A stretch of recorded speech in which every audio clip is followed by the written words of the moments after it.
বাংলাদেশে সকলে মিলেমিশে বসবাস করতে হবে। এখানে ধর্মের ভিত্তিতে, বর্ণের ভিত্তিতে কাউকে আলাদা করে দেখা যাবে না।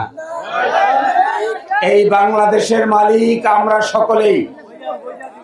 এই বাংলাদেশ হিন্দু, মুসলিম, বৌদ্ধ, খ্রিস্টান সকলেই বাংলাদেশের মালিক। আমি আশা করব আগামী সংসদ নির্বাচনে আমরা একসাথে হয়ে সকলে মিলে আমরা আমাদের দিরাই সাল্লাকে গঠন করব। সকলে মিলে আমরা আমাদের দিরাই সাল্লাকে নতুন করে নতুন সংস্কৃতি বিনির্মাণ করব, রাস্তাঘাট, বেকার সমস্যার সমাধান এবং আমাদের পরিবেশকে আমরা নতুন করে ঢেলে সাজাবো। এই ক্ষেত্রে যারা যুবক আছো, যারা নতুন প্রজন্মের মানুষ, যারা জেনারেশন জি, আগামীর বাংলাদেশে তারা সবচাইতে বড় ভূমিকা পালন করবে।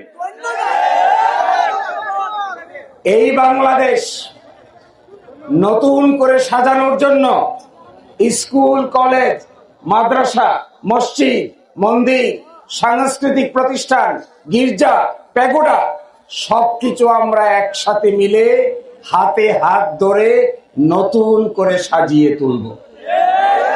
আমি তোমাদেরকে আহ্বান জানাই, আমিও তোমাদের মতো নতুন প্রজন্মের মানুষ। আমি পুরাতন রাজনৈতিক সংস্কৃতিকে ভেঙে দিয়ে নতুন রাজনৈতিক সংস্কৃতি গড়ে তুলতে চাই। আমরা চাই না পুরনো জিনিস আবার ফিরে